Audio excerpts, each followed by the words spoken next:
Alright. Ready? Should I go slow-mo? Why not?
I love to undress this gun from its holster. The recoil is smooth like two pieces of buttery popcorn ready to kiss inside the bag at the movies. Ruger SR9c. This is one of the striker fire pistols of all time. Admittedly, I don't actually shoot this gun a lot, so this is not going to be a review. It's going to be more so an overview or a showcase of this gun. When I shoot my handguns, I'm shooting my Glock 19 or my 17 primarily, because I want to. That's the gun I carry, is the 19. So I want to be as proficient as I can be with that gun instead. And this is just kind of a gun I have. It's like a shower gun, you know what I mean? This is just a gun you have around the house. It's not a bad little gun. I actually have fun shooting this gun. Actually, not really my gun, it's my wife's gun. She carried this for a while before she got the Glock 42. Yeah, so this was her gun when we met, and you know, it's not a bad little gun. It's not my first choice by no means. The Glock 19 is gonna be my first choice every time, so you know, it is what it is, but this isn't a bad little gun. So I'll just kind of dive in. It's a polymer frame pistol, okay, with a steel slide, adjustable sights, ambidextrous mag release, ambidextrous safety, external safety with the trigger safety as well. It comes with two magazines, a 10 round magazine and a standard capacity 17 round magazine. That actually gives it a little more grip, so it feels a little more comfortable in the hands that way. The sights on it are real basic, just white dots.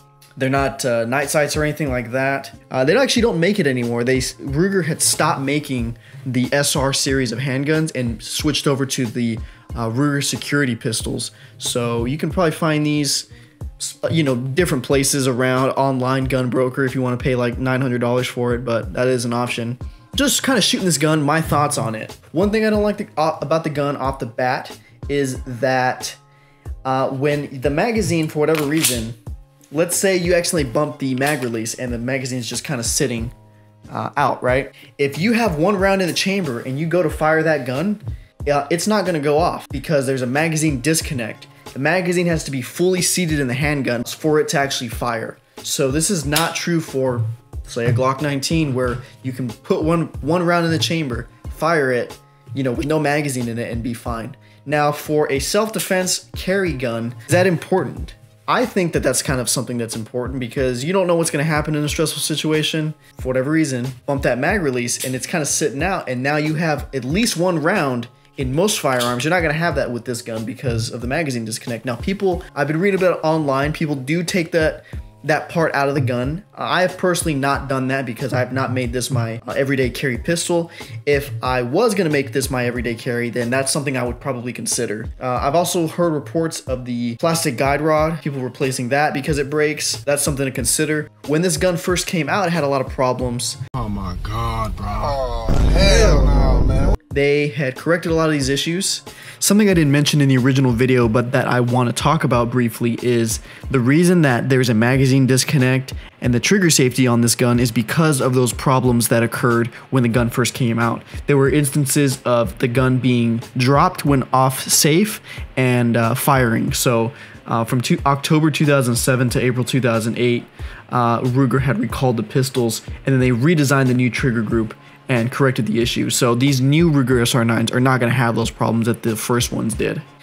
And release the gun back out to the market. So the gun that you're getting now is going to be a it's going to be a pretty good product. Trigger fires at about a 5.5 pound pull. It's very similar to a Glock. There's a little bit of mush, and then there's a pretty crisp little break on it.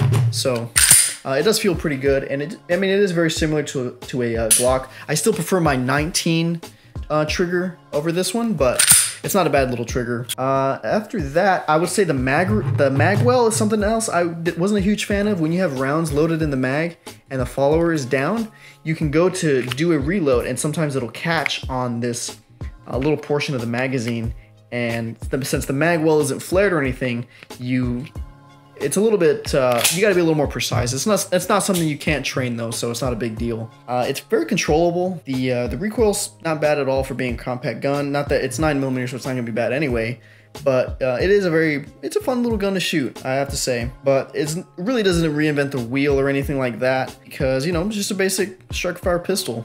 Polymer frame, it is what it is. Reliability, like I said, I've not had any reliability issues with it. There's many people online that say they don't have reliability issues with it as well. They carry this gun to this day and they like it. So, should you go out and buy this gun? Well, I would recommend you go out and buy a Glock 19 personally, because it's proven, and whatnot. This one is just kind of like a house gun. Kind of throw it in a, place it strategically in the home, and it's good for that. So, you gotta have your house guns, you know what I mean? Each room's got its own gun that you can fall back to and get and whatnot. So Ruger as a company, right, is kind of a FUD company. I don't think they are very 2A minded, actually. So if that's important to you when you go to purchase a firearm, take that into consideration, I would say. Does a company that you're supporting support your right to own a firearm? Do they support the Second Amendment? Now, Glock isn't the best about this either, so yeah, we still all buy Glocks, right? So who knows? But figure out if that's a company you want to support.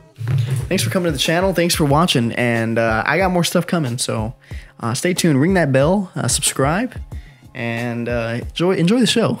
Thanks.